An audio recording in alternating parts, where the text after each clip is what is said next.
맹자가 양의 왕을 쫓겨냈다. 왕이 말했다. 선생처럼 고명한 분이 전리길을 멀다 않고 찾아주시니 장차 우리나라에 이익이 있겠죠. 맹자가 말했다. 왕께서는 어찌 이익에 대해서만 말합니까? 진정 중요한 것으로는 인의가 있을 뿐입니다. 만일 한 나라의 왕이 이렇게 하면 나라를 이롭게 할 수 있을까라고 생각한다면 그 아래 있는 대부는 어떻게 하면 내 집안을 이롭게 할 수 있을까라고 생각하고 선비와 서민들은 어떻게 하면 내 한 몸을 이롭게 할 수 있을까를 생각합니다. 이처럼 위아래가 다투어 자기 이익만을 취하려 하면 나라는 위태로워집니다. 만승의 부유를 지닌 나라에서 그 임금을 시해하는 자는 반드시 천승의 부유함을 지닌 가문에서 나오게 마련이고, 천승의 부유함을 지닌 나라에서 그 임금을 시해하는 자는 반드시 백승의 부유함을 지닌 자 가문에서 나오게 마련입니다. 임금이 지닌 만승의 부유함 중에서 천승의 부유함을 복록으로 받거나 임금이 지닌 천승의 부유함 중에서 백승의 부유함을 복록으로 받았다면 결코 적은 것이 아닙니다. 그럼에도 만약 그 일을 뒤로 돌리고 이익을 앞세운다면 더 많은 것을 빼앗지 않고는 만족하지 않을 것입니다. 사람됨이 어진데도 자기의 어버이를 버리거나 의로운데도 자기의 임금을 경시하는 자는 없습니다. 왕께서는 인의를 말씀하셔야지 어찌 이익에 대해 말씀하십니까? 맹자가 양의 왕을 쫓겨냈다. 마침 양의 왕은 정원 연못가에 서서 기러기와 사슴을 돌아보며 옛날에 현자들도 이런 것을 즐겼습니까? 라고 물었다. 맹자가 말했다. 연자가 되고 나서야 이런 것들을 즐길 수가 있죠. 연자가 아니면 비록 이런 것들을 지니고 있다라도 즐길 수 없습니다. 시경에는 문왕 때의 일을 노래한 영대를 짓기 시작하여 설계하고 측량하고 백성들이 작업하여 채 하루가 안 되어 그것을 완성했다. 영대를 만들매 문왕이 서두르지 말라고 해도 자식이 아비의 일을 돕듯이 백성들이 달려왔다.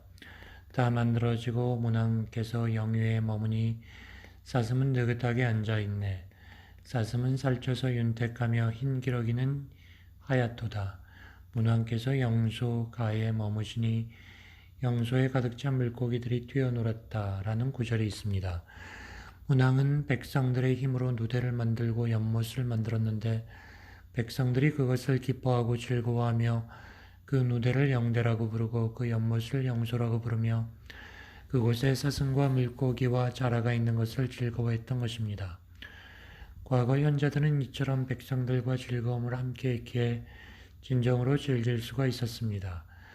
반면 서경의 탕서에는 폭군 거래일을 기록한 이 해가 언제나 없어지려나 내 너와 함께 망하련다 라는 구절이 있습니다. 만약 백성들이 이처럼 임금을 저주하여 차라리 함께 망하기를 바란다면 비록 누대와 연못이 있고 거기에 새와 짐승이 있다 한들 어떻게 혼자서 그것을 즐길 수 있겠습니까? 양의 왕이 말했다. 과인은 나라를 다스림에 있어 온 마음을 다해야 할 뿐입니다. 아내 지방에 흉년이 들면 그곳 백성들을 하동으로 이주시키고 떠나지 못하는 백성들을 위해서는 곡식을 그곳으로 옮겨주었고 아동 지방에 흉년이 든 경우에도 그렇게 했습니다. 이웃나라의 정사를 살펴보면 과인처럼 마음을 쓰는 나라가 없습니다. 그런데도 이웃나라의 백성들이 줄거나 과인의 백성들이 늘어나지 않으니 어찌 된 일입니까? 왕께서 전쟁을 좋아하시니 전쟁의 비유에 말씀드리겠습니다. 동동 북이 울리면 나아가 병기나를 부딪히다 폐색이 짙어져 방패를 버리고 무기를 땅에 끌면서 도망가는데 어떤 사람은 100보를 도망간 후에 멈추고 어떤 사람은 50보를 도망간 후에 멈추었습니다. 이런 경우 50보를 도망간 사람이 100보를 도망간 사람을 보고서 비겁하다고 비웃는다면 어떻겠습니까? 왕이 말했다. 옳지 않습니다. 100보가 아닐 뿐이지 도망간 것은 마찬가지입니다. 맹자가 말했다. 왕께서 그 이치를 하신다면 이웃나라보다 백성이 많아지기를 바라지 말아야 합니다. 백성이 농사철을 놓치지 않게 하면 곡식이 이루다 먹을 수 없을 정도로 넉넉해지고 촘촘한 그물을 웅덩이와 못에 넣지 않게 하면 고기와 자라가 넉넉해지며 도끼를 적절한 때를 지켜 살림에 들어가게 하면 제목이 넉넉해집니다. 곡식과 고기와 자라가 넉넉하고 제목이 이루다 쓸 수 없을 정도로 넉넉하면 백성들이 산 사람을 봉양하고 죽은 사람을 장사 지내매 유감이 없습니다. 산 사람을 봉양하고 죽은 사람을 장사 지내매 유감이 없게 하는 게 왕도 정치의 시작입니다.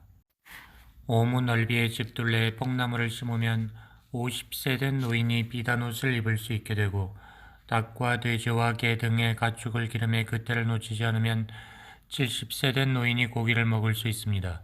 백무 넓이의 밭들 농사 짓는데 일손 바쁠 때를 빼앗지 않으면 여러 식구의 가족이 굶주리지 않을 수 있으며 상서에서의 교육을 엄격하게 시행해 효도와 공경의 의미를 거듭 가르치면 머리가 이끗한 사람이 길에서 짐을 지거나 이고 다니지 않게 될 것입니다.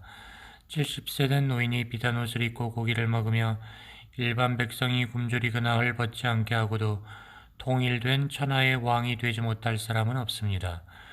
그러나 풍년의 양식이 넘쳐나서 개와 돼지가 사람이 먹을 양식을 먹는데도 거두어 저장해 둘 줄을 모르고 흉년의 양식이 부족해서 길에 굶주려 죽은 시체가 있는데도 창고에 곡식을 풀어 나누어 줄 줄 모르다가 사람이 굶주려 죽게 되면 나 때문이 아니다, 흉년이 들었기 때문이다 라고 말한다면 이것이 사람을 찔러 죽이고도 내가 죽인 것이 아니다, 칼이 죽였다 라고 하는 것과 무슨 차이가 있겠습니까?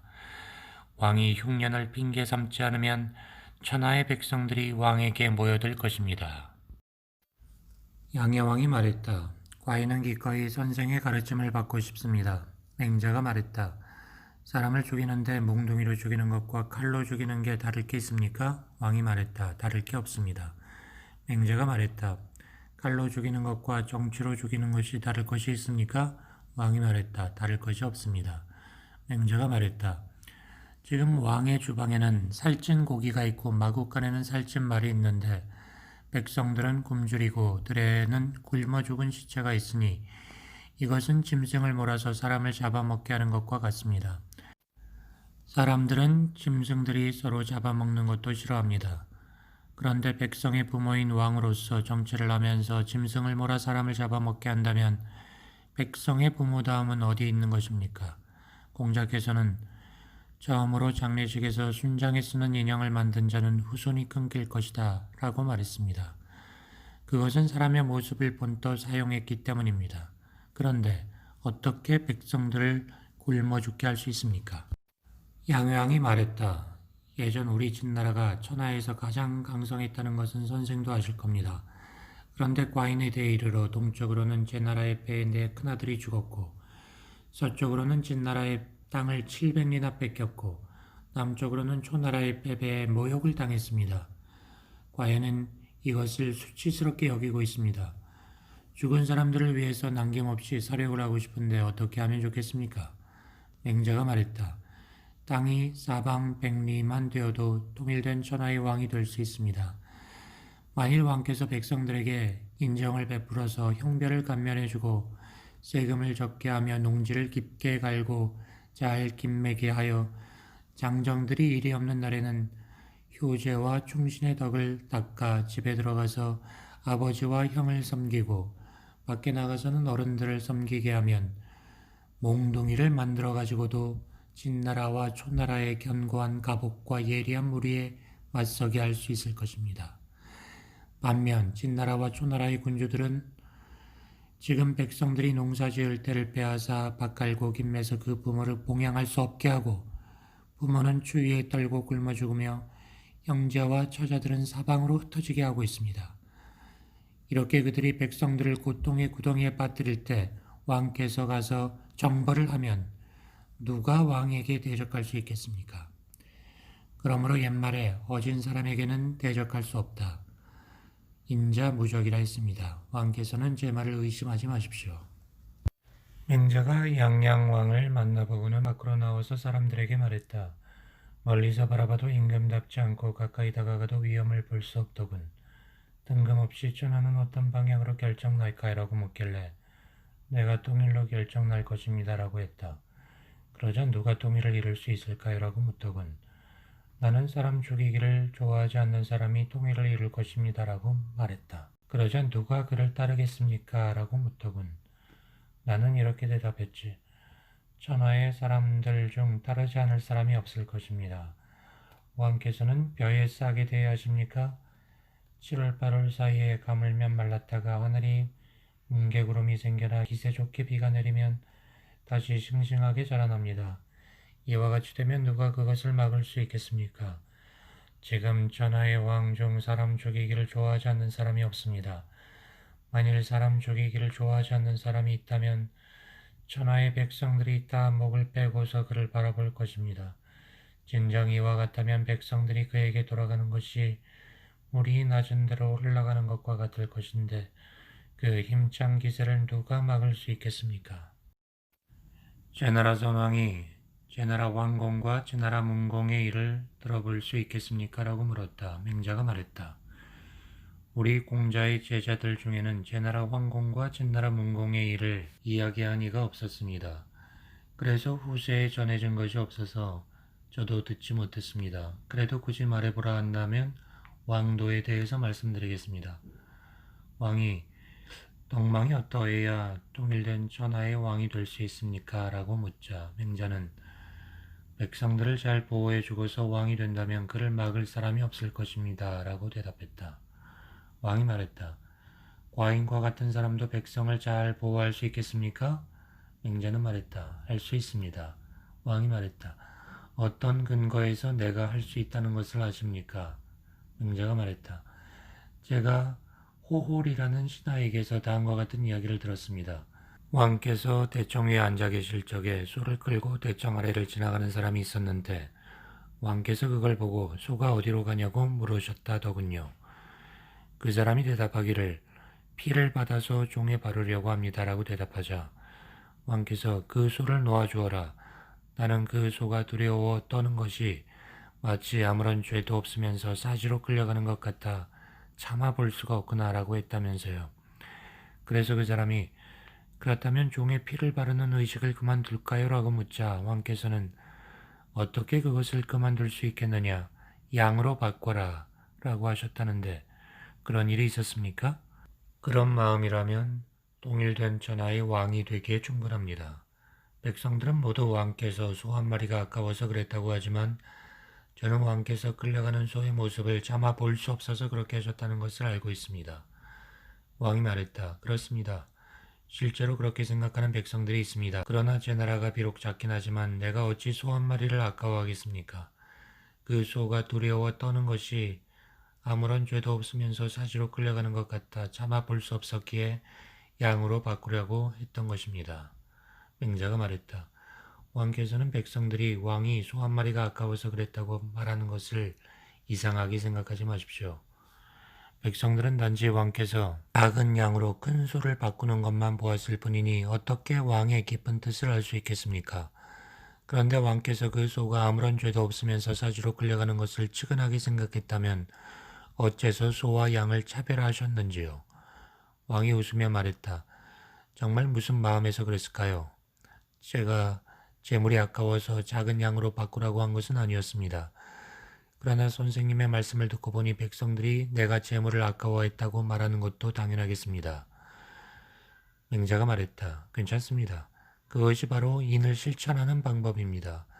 왕께서 소와 양을 차별하신 것은 소는 직접 눈으로 보았지만 양은 보지 못했기 때문입니다. 군자는 금수를 대함에 있어서 살아있는 모습을 보고서는 차마 그것이 죽어나가는 것을 보지 못하며 애처롭게 우는 소리를 듣고서 차마 그 고기를 먹지 못합니다. 그래서 군자는 주방을 멀리하는 것입니다. 왕이 기뻐하며 말했다. 시경에서 남의 마음을 내가 헤아리네라고 했는데 바로 선생님을 두고 한 말입니다. 내가 그렇게 해놓고 안으로 돌이켜 그 이유를 찾아봐도 내 마음을 알 수 없었는데 선생께서 그렇게 말씀하시니 내 마음에 느끼는 바가 있습니다. 그런데 그런 마음이 통일된 천하의 왕이 되는데 적당하다는 것은 어째서입니까? 만일 왕께서 어떤 사람이 와서 제 힘은 백균의 무게는 충분히 들 수 있지만 깃털 하나는 들 수 없고 제 시력은 가을날의 짐승더럭을 살필 수 있지만 수레의 실은 땔감 더미는 볼 수 없습니다라고 말한다면 왕께서 그 말을 인정하시겠습니까? 왕이 말했다. 아닙니다. 맹자가 말했다. 지금 왕의 은혜가 금수에게 미칠 정도로 충분하면서도 그 공적이 백성들에게 미치지 않는 것은 무슨 까닭이겠습니까? 그렇게 볼 때 깃털 하나를 들지 않는 것은 힘을 쓰지 않기 때문이고 수레에 실은 땔감 더미를 보지 않는 것은 시력을 쓰지 않기 때문이며 백성들이 제대로 보호받지 못하는 것은 은혜를 베풀지 않기 때문입니다. 그러므로 왕께서 통일된 천하의 왕이 되지 못하는 것은 실은 하지 않기 때문이지 못해서가 아닙니다. 왕이 말했다. 하지 않는 것과 못하는 것의 모습이 어떻게 다릅니까? 맹자가 말했다. 태산을 옆구리에 끼고서 북해를 뛰어넘는 것에 대해 남에게 나는 할 수 없다라고 말하는 것은 참으로 할 수 없는 것입니다. 그러나 어른을 위해서 안마를 해드리는 것에 대해 나는 할 수 없다라고 말하는 것은 하지 않는 것이지 못하는 것이 아닙니다. 그러므로 왕께서 왕도 정치를 실행하지 않는 것은 태산을 옆구리에 끼고 북해를 뛰어넘는 것과 같은 경우의 일이 아닙니다. 왕께서 왕도 정치를 실행하지 않는 것은 어른을 위해 안마를 해주는 것과 같은 경우의 일입니다. 내 집안의 어른을 공경하는 마음을 미루어서 남의 어른에게까지 이르게 하고 내 아이를 사랑하는 마음을 미루어서 남의 아이에게까지 이르게 한다면 천하를 손바닥 위에 놓고 움직일 수 있습니다. 시경에서 나의 처에게 모범이 되고 형제에게 미치게 함으로써 지방과 나라를 다스린다라고 말했습니다. 이것은 이 마음을 가지고서 다른 사람들에게 적용하는 것을 말한 것입니다. 그러므로 은혜를 미루어 나아가면 사회를 보존할 수 있고 은혜를 미루어 나아가지 않으면 처자도 보존할 수 없습니다. 옛 성현들이 다른 사람보다 훨씬 뛰어났던 것은 다른 것이 아니라 도덕적인 행위를 잘 미루어 나갔기 때문입니다. 지금 왕의 은혜가 금수에게 미칠 정도로 충분하면서도 그 공적이 백성들에게는 미치지 못하는 것은 무슨 까닭입니까? 원래 저울을 달아보아야 가볍고 무거운 것을 알 수 있고 자로 재보아야 길고 짧은 것을 알 수 있습니다. 어떤 사물이든 그렇지만 마음은 더욱 그러합니다. 왕께서는 왕의 마음을 잘 헤아려 보시기 바랍니다. 왕께서는 군대를 일으켜 군사와 신하들을 위태롭게 하고 다른 제후들과 원한을 맺은 후에라야 마음이 유쾌해지겠습니까? 왕이 말했다. 아닙니다. 난들 어찌 그것을 유쾌하게 여기겠습니까? 그렇게 하는 것은 장차 내가 원하는 것을 얻기 위해서입니다. 맹자가 말했다. 왕께서 원하는 것이 무엇인지 들어볼 수 있겠습니까? 왕은 웃으며 말을 하지 않았다. 기름지고 단 음식이 먹기 부족해서입니까? 몸에 가볍고 따스한 옷이 입기 부족해서입니까? 그렇지 않으면 눈에 아름다운 색채를 보기 부족해서입니까?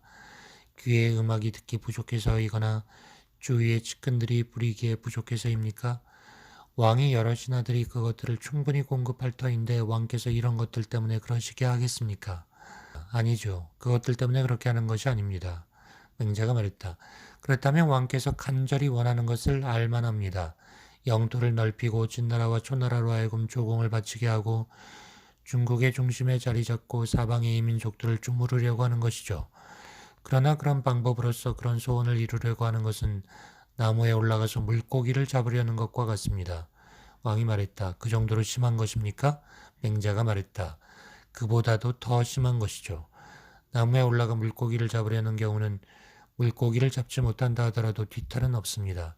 그러나 그러한 방법으로 그런 소원을 이루려고 한다면 마음과 힘을 다 쓰더라도 뒤에는 반드시 재앙이 따를 것입니다. 왕이 말했다. 그것에 대해 더 들려주실 수 있겠습니까? 추나라와 초나라가 싸울 경우 왕에서는 누가 이길 것이라고 생각합니까? 초나라가 이길 것입니다. 그렇다면 작은 나라는 원래 큰 나라에 대적할 수 없고 인구가 적은 나라는 원래 인구가 많은 나라에 대적할 수 없으며 약한 나라는 원래 강한 나라에 대적할 수 없습니다. 지금 사해 내의 땅에서 사방이 각각 천리인 땅이 9주인데 제 나라의 땅을 모두 합쳐도 그 중에 하나를 차지할 뿐입니다. 하나를 가지고 8을 항복시키려는 것이 추나라가 초나라에게 대적하는 것과 뭐가 다르겠습니까? 왜 근본으로 돌아가지 않으십니까? 이제 왕께서 훌륭한 정치를 하고 어진 마음을 베푸신다면 천하의 벼슬하는 자들을 모두 왕의 조정에서 벼슬하고 싶게 하고 농사짓는 사람들을 모두 왕의 들에서 농사짓게 하며 장사꾼들을 모두 왕의 시장에서 물건을 쌓아두고 장사하고 싶게 하며 여행하는 자들을 모두 왕의 나라의 길을 통해 나아가고 쉽게 할 수 있을 것이며 자기 군주를 원망하는 모든 백성들이 모두 왕에게 달려와 하소연하고 쉽게 만들 수 있습니다. 이와 같이 된다면 누가 그것을 막을 수 있겠습니까? 왕이 말했다. 내가 밟지 못해서 그러한 경지에 나아갈 수 없으니 선생께서는 내 뜻을 도와서 밝게 가르쳐 주시기 바랍니다. 내가 비록 못났기는 하지만 한번 실천해 보겠습니다. 고정적인 생업이 없으면서도 항상적인 마음을 지니는 것은 선비만이 할 수 있습니다.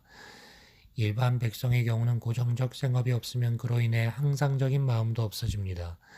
만일 항상적 마음이 없다면 방탕하고 편벽하고 간사하고 사치스러운 생활을 하게 됩니다. 백성들이 죄에 빠지는데 이른 후에 그것을 쫓아서 형벌에 처한다면 그것은 백성들을 그물질에 잡는 것입니다. 어떻게 어진 사람이 임금의 지위에 있으면서 백성들을 그물질에 잡는 짓을 할 수 있겠습니까? 그러므로 밝은 왕은 백성들의 생업을 제정해 주되 반드시 위로는 부모를 섬기기에 충분하게 하고 아래로는 처자를 먹여 살릴 만하게 하고 풍년에는 언제나 배부르고 흉년에도 죽음을 면하게 합니다. 그렇게 한 후에 백성들을 몰아서 선한 대로 가게 하므로 백성들이 따르기가 쉽게 됩니다. 지금은 백성들의 생업을 제정해 주되 위로는 부모를 섬기기에 부족하고 아래로는 처자를 먹여 살리기에 부족하여 풍년에는 내내 고생하고 흉년에는 죽음을 면치 못하게 합니다. 이래가지고서는 죽음에서 자신을 건져낼 여유도 없는데 어느 겨를에 예의를 익히겠습니까? 왕께서 만일 어진 정치를 시행하려고 한다면 어째서 근본으로 돌아가지 않으십니까? 오무 넓이의 집둘레에 뽕나무를 심으면 50세 된 노인이 비단 옷을 입을 수 있고 닭과 돼지와 개 등의 가축을 기름에 있어 적절한 시기를 놓치지 않으면 70된 노인이 고기를 먹을 수 있습니다. 백무 넓이의 밭들 농사 짓는 데에 일손 바쁠 때를 빼앗지 않으면 여러 식구의 가족이 굶주리지 않을 수 있고 상과 서에서의 교육을 엄격하게 시행해 효도와 공경의 의미를 가르치면 머리가 희끗한 사람이 길에서 짐을 지거나 이고 다니지 않게 됩니다. 70세 된 노인이 비단 옷을 입고 고기를 먹으며 일반 백성들이 굶주리거나 헐벗지 않게 하고도 통일된 천하의 왕이 되지 못할 사람은 없습니다.